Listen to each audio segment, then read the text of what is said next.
한쪽에서는 지금 중동의 포탄이 전 세계 물류의 목줄을 쥐고 막 흔들고 있는데 다른 한쪽에서는 단일 분기에 40조 원이라는 천문학적인 이익을 내는 기업이 있습니다. 네, 정말 극단적인 모순의 시대죠. 맞아요. 우리는 과연 지금 어디에 서 있는 걸까요? 안녕하십니까. 오늘 달력을 보니까 벌써 2026년 4월 6일 일요일입니다. 벌써 일요일이네요. 네, 아마 지금 이 딥다이브를 듣고 계신 분들이라면 당장 내일 아침부터 아주 빼곡하게 잡혀있는 고객 미팅 일정표 보시면서 마음의 준비를 하고 계실 텐데요. 보험 영업이라는 치열한 현장에서 뛰고 계신 여러분의 주말은 남들보다 하루 일찍 시작된다는 걸 저희는 너무 잘 알고 있습니다. 그렇죠. 사실 고객을 마주 앉혀놓고 날씨 이야기만 하다가 끝낼 순 없잖아요. 에이, 안 되죠. 그렇다고 다짜고짜 상품 카탈로그부터 쫙 펼치는 것도 서로 엄청 부담스러운 일이고요. 아우, 역효과 나죠. 네, 그래서 결국 가장 매끄러운 접근은 지금 고객이 현실에서 피부로 느끼고 있는 불안감 혹은 막연한 기대감의 실체가 도대체 무엇인지 아주 명확하게 짚어주는 데서 시작한다고 봅니다. 전적으로 동의합니다. 그래서 오늘 저희가 준비한 소스들은 그냥 평범하고 딱딱한 뉴스 브리핑이 아닙니다. 정치, 경제, 사회, 국제사회에서 지금 펑펑 터져나오는 이 복잡한 시그널들이 도대체 어떻게 하나로 쫙 연결되는지 파헤쳐 보겠습니다. 그리고 그게 왜 우리 고객들의 지갑 사정이랑 직결되는지 그 구조를 낱낱이 해체해봐야죠. 자, 그럼 가장 굵직한 글로벌 충격파, 이거부터 한번 파헤쳐 볼까요? 지금 중동 상황이 진짜 예사롭지 않습니다. 트럼프 대통령이 이란을 향해서 지옥이 펼쳐질 거다, 이렇게 48시간 최후 통첩을 날렸잖아요. 네, 그랬다가 협상 시한을 또 하루 연기했죠. 맞아요. 발전소랑 교량 파괴를 막 압박하면서도 약간 합의 가능성을 살짝 열어둔 상태란 말이죠. 이건 전형적인 벼랑 끝 전술입니다. 하지만 이번엔 단순한 정치적 수사로 그냥 넘기기에는 사실 물리적 충돌의 수위가 너무 높거든요. 아, 실제로 때리고 있으니까요. 네, 이란이 지금 홍해의 바브엘 만데브 해협하고 호르무즈 해협을 통제하겠다고 위협하고 나섰잖아요. 이 두 곳이 전 세계 물동량의 10% 이상, 특히 석유나 천연가스 운송의 절대적인 그야말로 길목입니다. 완전 목줄이네요. 그렇죠. 이란은 호르무즈에서 일부 선박만 쏙 통과시키고 또 이라크는 제재에서 빼주는 식으로 동맹국들을 갈라치게 하는 아주 고도의 심리전을 펼치고 있는 겁니다. 아니 근데 잠깐만요. 우리가 호르무즈 해협 위기, 이 말은 과거에도 뉴스에서 수없이 들어왔던 거잖아요. 늘 있었던 이슈죠. 네. 그런데 이번 상황이 과거랑 다르게 진짜 임계점을 넘었다. 이거 단순한 엄포가 아니라고 보는 구체적인 이유가 뭡니까? 왜냐하면 과거에는 해협을 봉쇄하겠다는 그 말 자체가 무기였다면 지금은 실제 타격이 오가고 있기 때문입니다. 아, 말이 아니라 행동으로. 네. 미국과 이스라엘은 이미 이란의 핵심 석유화학단지랑 원자력 발전소 인프라를 실제로 타격해버렸습니다. 세상에 원전까지요. 네. 그래서 원전 공격 때문에 방사능 유출 우려까지 현실화된 상태고요. 여기에 더해서 트럼프 대통령은 추락한 F-15 조종사를 무사히 구출했다고 발표를 했는데 이란은 자신들이 그 구조를 저지했다고 지금 정반대 주장을 펴고 있거든요. 완전 진실 공방이네요. 묘한 게 아니라 양측의 정규군이 직접 물리적으로 충돌하고 있다는 그 사실 자체가 리스크의 차원을 완전히 바꾼 겁니다. 와, 이거 전 세계 석유 공급줄을 인질로 잡고 버리는 역대급 하이스케일 포커 게임 같아요. 정확한 비유십니다. 그래서 이것이 오늘 당장 고객을 만나는 우리 청취자분들에게 어떤 의미인가요? 파급력을 좀 따져봐야 할 텐데요. 여기서 아주 흥미로운 점은 이 위기가 우리 환율과 유가에 미치는 직접적인 영향입니다. 오늘 환율 보셨죠? 아유, 봤죠. 1달러에 1,510원 찍었잖아요. 유가도 막 오르는데 환율까지 1,500원대라는 건 기름 한 방울 안 나른 우리나라 입장에서는 그야말로 최악의 시나리오 아닙니까? 맞습니다. 수입 물가가 통제 불능 상태로 간다는 뜻이거든요. 국제 유가가 오르면 달러를 주고 기름을 사와야 하는데 그 달러의 가치마저 지금 확 치솟아 있으니까 완전히 이중고를 겪는 거죠. 진짜 숨이 턱턱 막히네요. 해역이 붕괴돼서 물류비가 폭등하면 그 비용은 고스란히 기업의 생산 단가에 반영되고요. 최종적으로는 마트 진열대에 놓인 상품 가격, 즉 우리 고객들의 생활비 폭등으로 직결됩니다. 인플레이션이 그냥 일시적인 현상이 아니라 아주 구조적으로 고착화되는 국면에 접어든 거죠. 아, 결국 중동의 폭한 소리가 저 멀리 있는 남의 일이 아니라 내 지갑의 구매력을 매일매일 갉아먹는 소리였군요. 이 인과관계를 고객한테 설명하면 내 자산 가치 하락을 방어하기 위해 왜 보험이나 연금 같은 리스크 대비가 필요한지 완벽한 명분이 되겠네요. 바로 그겁니다. 자, 그런데 이 글로벌 인플레이션과 에너지 위기의 나비 효과가 당장 국내 부동산과 대출 시장을 꽁꽁 얼어붙게 만들고 있습니다. 아주 즉각적이죠? 네, 금융당국이 다주택자 대출 조이는 걸 넘어서요. 이제는 실거주하지 않는 1주택자까지 겨냥해서 전세대출, DSR, 주택담보대출 규제를 전방위로 강화한다고 발표했습니다. 네, 아주 초강수를 뒀죠. 아니, 저는 여기서 살짝 이해가 안 가요. 여기서 진짜 흥미로운 부분은 투기를 잡겠다는 건 알겠는데 왜 하필 지금 1주택자까지 조이는 걸까요? 사정상 다른 곳에 전세 살면서 집 하나 전세 준 평범한 직장인들, 이사 계획 하시던 분들은 당장 발등에 불이 떨어진 거잖아요. 표면적으로 보면 억울한 피해자가 나올 수밖에 없는 엄청 강력한 조치입니다. 당황스럽죠.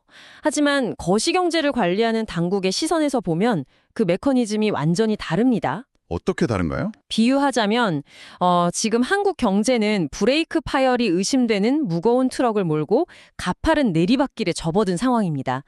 아까 말씀드린 1,510원의 환율과 고유가에 물가가 팍팍 뛰면 한국은행은 기준금리를 내릴 수가 없습니다. 오히려 올려야 할 수도 있는 거잖아요. 그렇죠.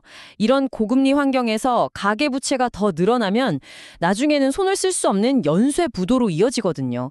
그래서 속도를 어떻게든 줄이기 위해 약간 억울한 사람이 생기더라도 지금 당장 기어를 팍 낮추고 강제로 엔진 브레이크를 거는 충격요법을 쓰는 겁니다. 아, 경제라는 거대한 댐에 물이 찰대로 꽉 차서 수문을 아예 용접해버리는 그런 비상 상황이라는 거군요.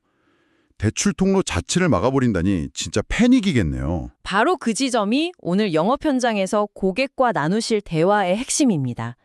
고객들은 분명히 아니 왜 이렇게 요새 대출이 안 나오냐 하고 불평하실 거거든요. 네, 한숨 쉬시겠죠. 그때 이 거시경제의 메커니즘을 싹 설명해 주시는 겁니다. 국가가 억지로 돈줄을 쥘 만큼 지금 부채 시장이 살얼음 판이다. 따라서 지금은 빚을 내서 자산을 확장할 때가 아니라 현금 흐름과 기존 자산을 안전하게 지켜야 할 때라는 컨설팅 방향을 제시하시는 거죠. 와, 고객 입장에서는 완전히 시야가 넓어지는 경험이겠네요. 자, 경제 상황이 이렇게 엄중하다 보니까 정치권도 지금 아주 긴박하게 움직이고 있습니다. 이재명 대통령이 중동 사태 장기화 대응 비상회의를 열었고요. 여야 대표 회담에서도 이 의제가 아주 핵심으로 올라갔죠. 네, 특히 국회에서 추경, 그러니까 추가 경정 예산안을 두고 정면으로 충돌하고 있습니다. 맞아요. 민주당은 이 위기에 대응하기 위해 이른바 전증 추경이라 명명하면서 신속한 처리를 요구하고 있고요. 반면에 국민의힘은 이걸 다가올 선거를 겨냥한 선거용 추경으로 규정하고 대폭 삭감을 주장하고 있죠. 고유가 피해 지원금에 대해서도 논쟁이 아주 팽팽합니다. 네네. 야당 측에서 지방정부 부담이 지나치다고 지적하니까 대통령 측에서는 중앙정부가 비용 대부분을 부담하고 강제사업도 아니라고 팩트로 반박한 상태입니다. 물론 저희가 어느 한쪽 편을 들거나 정치적 입장을 대변할 이유는 전혀 없습니다. 철저히 중립적으로 봐야죠. 네. 다만 중요한 건 이런 여야의 핑퐁 게임과 공방이 시장에 던지는 메시지입니다. 당분간 정책이 어느 방향으로 튈지 예측하기가 너무 어렵잖아요. 바로 그겁니다. 불확실성이 극대화된다는 거, 이게 시장이 제일 싫어하는 포인트거든요. 재정 정책에 묶여 있으면 시장은 움츠러들 수밖에 없어요. 고객들에게는 바로 이 외부 환경의 불확실성이야말로 개인 차원의 견고한 재무 안전망이 필요한 가장 강력한 이유라는 걸 꼭 상기시켜 주셔야 합니다. 자, 지금까지 중동전쟁, 살인적인 환율, 꽉 막힌 대출, 안개 속 정치권까지 꽤 무거운 이야기들을 했습니다. 그런데 말이죠. 제가 지금 지표들을 보면서도 제 눈을 막 의심하고 있는데요. 뭔가 엄청난 게 있죠? 네, 이 우울한 지표들이랑 완전히 디커플링, 그러니까 탈동조화돼서 자기 혼자 우주로 날아가는 산업이 있습니다. 당장 내일 발표될 삼성전자의 1분기 잠정 실적, 영업이익이 무려 40조 원 안팎으로 예상됩니다. 엄청난 숫자죠? 잠깐만요. 1분기 영업이익이 40조 원이요? 아니, 밖에서는 지금 전쟁 나고 대출 막히고 난리인데 이 숫자가 도대체 어떻게 가능한 거죠? 이게 바로 AI라는 거대한 메가 트렌드가 지정학적 리스크마저 훌쩍 뛰어넘고 있다는 걸 보여주는 겁니다. 큰 그림에서 연결해보면요. AI 서버용 메모리 수요는 우리 같은 일반 소비자의 주머니 사정이랑은 아무 상관이 없습니다. 아, 그들만의 리그군요. 네, 글로벌 빅테크 기업들한테 AI 인프라 투자는 비용 지출이 아니라 안 하면 당장 죽는 생존 경쟁이거든요. 그 엄청난 자본이 반도체 시장으로 막 쏟아져 들어오면서 가격을 밀어 올렸고 그게 삼성전자의 40조 원이라는 실적으로 직결된 거죠. 와, 생존을 위한 자본이 반도체 슈퍼사이클을 만들었군요. 그래서 지금 증시 지표도 경이롭습니다. 코스피 5377.30, 나스닥 21,879.20, 비트코인은 무려 1억 2,603만 원을 돌파했고요. 금값마저 4,679.70을 찍었습니다. 정말 모든 자산이 폭등하고 있죠. 아니 근데 금은 대표적인 안전자산이고 비트코인은 대표적인 위험자산 아닙니까? 이거 두 개가 같이 고점을 뚫는 건 어떻게 해석해야 하나요? 법정화폐 가치 하락에 대한 극단적인 공포, 그리고 AI 혁명에 대한 극단적인 탐욕이 동시에 공존하고 있는 겁니다. 환율 1,500원대 보면서 현금 쥐고 있으면 녹아내린다. 이런 공포 때문에 금이나 코인으로 도망치고, 동시에 AI 성장은 놓칠 수 없으니 주식에도 돈을 붓는 거죠. 와, 현금 들고 있는 게 가장 큰 리스크가 되어버린 시대네요. 우리 청취자분들이 고객과 투자형 상품이나 변액보험 논의하실 때 위기 속에서도 성장하는 섹터의 완벽한 예시로 이 메커니즘을 설명해 주시면 아주 좋겠습니다. 네, 고객 설득에 아주 강력한 무기가 될 겁니다. 자, 이쯤에서 분위기를 살짝 환기해 보겠습니다. 미팅에서 계속 무거운 매크로 경제만 얘기할 순 없잖아요. 스트레스 받는 시기일수록 스포츠나 문화 뉴스가 훌륭한 아이스 브레이킹 소재가 됩니다. 대화의 윤활유가 필요하니까요. 축구 팬이시라면 주말 내내 이 얘기만 하셨을 겁니다. 손흥민 선수가 전반전에만 무려 4개의 도움을 기록했어요. 개인 통산 첫 한 경기 4도움입니다. 네, 전반전에만 4개라니 정말 대단하죠. 어시스트로 경기를 지배해버렸죠. 손흥민 선수의 4도움 소식 진짜 통쾌하네요. 우리 청취자분들도 오늘 만나는 고객들의 재무적고를 돕는 완벽한 어시스트를 하시면 참 좋겠습니다. 아주 멋진 비유네요. 이런 이타적인 플레이가 결국 팀을 구하잖아요. 극장가 소식도 마찬가지로 분위기 환기에 좋습니다. 네네, 영화 프로젝트 헤일 메리가 박스오피스 1위를 탈환했다면서요. 맞습니다. 우주에서 홀로 인류를 구하는 서사가 지금 현실의 경제적 압박에서 벗어나고 싶은 대중에게 아주 통쾌함을 주고 있죠. 그래서 그동안 장기 흥행하던 왕과 사는 남자, 일명 왕사남이 1위를 내주긴 했지만 이거 누적 관객 1,600만 명을 돌파하면서 역대 흥행 3위에 올랐다죠. 연령대 불문하고 가볍게 던지기 참 좋은 소재입니다. 그렇죠.